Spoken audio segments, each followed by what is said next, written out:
काम का रद्द-ए-अमल मुझे तो ये था कि इस ड्रामे से एक बहस छिड़ेगी जिसमें अवाम ये बहस करेगी कि भाई अर्तुगरुल को दिखाया तो हमारे बड़े सगीर के खित्ते के जो हीरोज हैं वो भी तो दिखाएं, उसका भी तो जिक्र करें। लेकिन वो कहानियां तब बताएं जब मुल्क से मोहब्बत हो। ये कहानी मुल्क से मोहब्बत की है और इस मुल्क में कौन मुल्क से मोहब्बत करता है मुझे बता दें। किसका ख्वाब, किसकी ख्वाहिश है पाकिस्तान में रहने की? पाकिस्तान को लूटने की सबकी ख्वाहिश है, इसमें रहने की किसी की ख्वाहिश नहीं, ना कोई यहाँ रहना चाहता है। वो तो पता नहीं कब पाकिस्तान की नस्ल पैदा होगी जो पाकिस्तान से मोहब्बत करेगी, जो कहेगी कि हम अंग्रेजी को नहीं मानते, हम उर्दू को मानते हैं।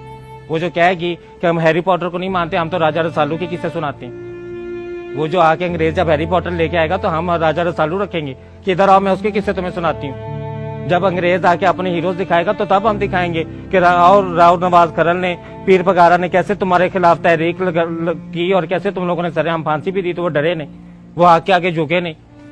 वो भी तो कहानियां हमारे खित्ते की हैं, वो कहाँ की कहानियां, लेकिन वो हमें नहीं पता। तो हमें क्यों नहीं पता? क्योंकि हम अंग्रेजों के गुलाम जो ठहरे। हम तो इस इंतजार में कि कब हमें कोई मौका मिले, कोई चीज इंपोर्ट करने का, नहीं मिलता तो खुद तो एक्सपोर्ट होने का मिले ना।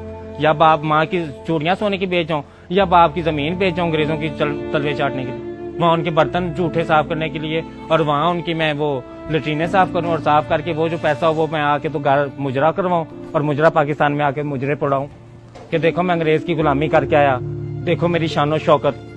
जिस मुल्क के रहने वाले बाशिंदे उस मुल्क से इतने गद्दार हों, उस मुल्क के इतने बेवफा बेफैज हों, इस थाली में खा के इस थाली में छेद करने वाली ये अवाम ये बाहर जाके खुश होती है, ये यहाँ पे फखर समझती है। या सारी जिंदगी कमाई, सारी जिंदगी पाकिस्तान से पैसा कमा के तो वो बाहर लेके जाते। सारी जिंदगी खाया पाकिस्तान का, 20 साल तुम लोगों ने पाकिस्तान में खाया, खा के फिर तुम लोगों ने 10 साल पैसा इकट्ठा बाहर जाने के लिए किया और फिर बाहर जाके अंग्रेजों की गुलामी शुरू कर दी। हमारे मुल्क की जबान उर्दू जबान जिसकी शायरी सुनते हैं अंग्रेज बैठ के, वो बाबा बुल्ले के शाह का कलाम जो पंजाबी में शेर अंग्रेज बैठ के सुन रहा है और वो दुनिया में उसका नाम ले रहा है, उसको प्रमोट कर रहा है, हम उसी पंजाबी को तौहीन समझते हैं। आप जाए नाके पे, आप उसी नाके वाले से पंजाबी में बात करके उसका रवैया देख लें, फिर उसी से इंग्लिश में बात करके उसका रवैया देख लें। पंजाबी में बात करेंगे तो वो कहेगा कि ये कोई पागल घटिया इंसान है, जाहिल सा, इसको तो डराओ धमकाओ, इसको तो पूछो कौन हो यार, कहाँ से आए हो, की गल तीनू, की मसला वा तीनू, कौन आ तू, कार्ड वखा, ये वखा, कित्थों आ। ये पंजाबी बोलने वाले के साथ सलूक। और उसी पुलिस वाले से अगर इंग्लिश में बात कर लें तो वो आपको कभी भी नहीं कहेगा कि कार्ड वखा, कित्थों आया, मैं कौन आ। वो yes thank you sir, thank you, नहीं okay thank you, yes sir, yes sir. दफ्तर में चले जाएं नौकरी लेने के लिए, इंग्लिश आती नहीं सर, चलो जाओ तुम्हें नौकरी नहीं मिलेगी, अंग्रेज का गुलाम ही नहीं है, जाओ गुलामी के लिए अंग्रेजी सीख के आओ। तलवे कैसे चाटने हैं? कब हम कहेंगे कि मैंने फेयर एंड लवली नहीं, मैंने तिब्बत क्रीम लगानी है? कब हम कहेंगे कि मैंने कोको कोला नहीं, मैंने शिजान जूस पीना है? कब हम कहेंगे? कोको कोला भी जहर ही है, चीनी है। शिजान जूस में भी तो इतनी चीनी जहर नहीं होगी जितनी कोको कोला पिला, वो हमें शौक है पीने का। लेकिन हमने तिब्बत क्रीम नहीं लगानी, हमने फेयर एंड लवली क्रीम लगानी है। और लगानी क्यों है? क्योंकि जी अंग्रेज गोरा है तो हमने तो गोरे होना है। अंग्रेज धूप में बैठ के बेशक रंग गंदमी करता है, बेशक वो कहता है कि मैंने सूरज में टैन लेना है और मैंने रंग गंदमी करना है और कशिश गंदमी रंग में, लेकिन नहीं भाई, वो तो अंग्रेज की आला जरफी अगर वो ये बात कर देते हैं। लेकिन हम ज़ेनी गुलाम लोग हैं, हम आला दर्जे के, इंतहाई आला दर्जे के गुलाम लोग हैं। हम लोगों ने तो रंग गोरा करना है, अंग्रेज का रंग जो गोरा है। अंग्रेज फटी पैंट पहनता है, अंग्रेज अपनी सारे वो नंगा ही फिरता है, वो कौन से कपड़े पहनता है, उनके यहाँ कोई इतना कॉन्सेप्ट नहीं पाया जाता। हम लोगों ने भी, ब्रांड ने माशाल्लाह क्या कि सारी पैंटें और शर्टें हमने फाड़ दी हैं। उनका नाम क्या रखा है? Destroy jeans. फटी पैंट नहीं कहना, फटी पैंट से तो वो पता चल जाएगा कि फटी पैंट है, वो तो गरीब मजाक उड़ाएगा कि मैं तो गुर्बत से फटी पैंट पहन रहा हूं, तुम्हें किसने मजबूर किया। अब कौन बताया कि अंग्रेज के गुलाम है ये लोग? वो तो अंग्रेजों को आइडियलाइज किया हुआ ना, उनको आइडियलाइज किया कि नंगे घूमते हैं, तो हम क्या करें, यहाँ पे अब इस्लामी मुल्क है, अब यहाँ पे नंगे तो घूम सकते हैं, हम डिस्ट्रॉय जीन्स पहन लेते हैं कि वो सारी फाड़ के टंगा तो थल्ले सारी फाड़ के तो फिर हम डिस्ट्रॉय जीन्स पहन के जी नंगे घूमे। हमारे पास एक कल्चर था, हमारी शलवार कमीज थी, हमारे सिंध में कितना प्यारा लिबास है, हमारे पठानों का कितना खूबसूरत कल्चर है, हमारे सूबों में जाए कितना प्यारा कल्चर है। अंग्रेज बाहर से आता है पैसे भर के ये कल्चर देखने, यहाँ पे डॉक्यूमेंट्रियां बना रहा है, यहाँ पे फिल्म बना रहा है। हमारे पास जितनी भी चीजें देख लें, ये हमारा माइंडसेट है, बाहर से आया है। हमारे पास ये माइंडसेट इतना ज्यादा स्ट्रांग हो गया कि दुकानदार मार्केटिंग के लिए लफ्ज क्या इस्तेमाल करता है, बाजी बाहर तो आया हुआ, बाजी पाकिस्तान का नहीं बाहर दावा, एक कपड़ा बाहर दावा बहुत अच्छी क्वालिटी दवा, बाजी है फोन बाहर दावा बहुत अच्छी क्वालिटी दवा, ये पाकिस्तान का नहीं है।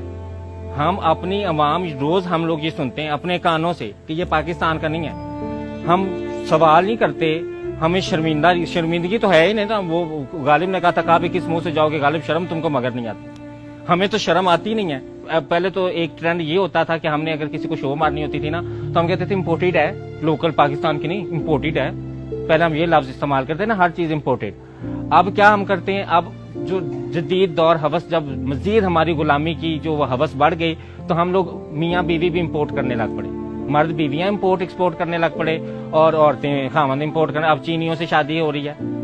अब खामन जो है यहाँ पे अच्छी खासी नेक लड़की 26 साल की होगी तो उससे मर्द यहाँ का शादी नहीं करेगा, गुलाम। ऐसा गुलाम ज़ेन का बंदा है। यहाँ वो लड़की कवारी बेचारी मर जाएगी, वो बूढ़ी हो जाएगी। अंग्रेज बूढ़ी औरत हो, बेशक वो 40 साल की भी हो, तो उससे जाके शादी कर लेगा। क्यों नहीं हम अपनी तारीख सिखाते? क्यों नहीं हम दुनिया में उनको बताते? हमारे पास बड़ा रिच कल्चर है, हमारे पास बहुत सारी तहजीबें सकाफतें इस खित्ते में रह के गई हैं।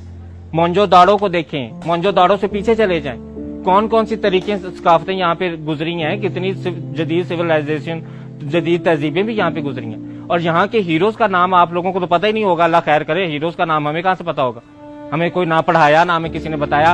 हमें शुरू से बताया कि बेटा अंग्रेज के तुम गुलाम हो, अंग्रेज की दी हुई हर चीज को तुमने पसंद करना है। बड़े सगीर की तारीफ पढ़े, फिर कोई ड्रामा ऐसा बनाए, ऐसा अजीम पैसा लगा के ऐसा प्यारा ड्रामा बनाए। वो गुजरा वे वाली फिल्में छोड़ के ना, वो जो हमने फिल्में बनाई हैं, असील गुज्जर तो राजपूत गुज्जर तो राणा गुज्जर, वो अब फिल्में छोड़ के तो अब हम आगे थोड़ा सा, मैं पंजाब नहीं जाऊंगी तो मैं लाहौर नहीं जाऊंगी, तो लाहौर से कराची नहीं जाऊंगी, अब ये फिल्में आ रही हैं।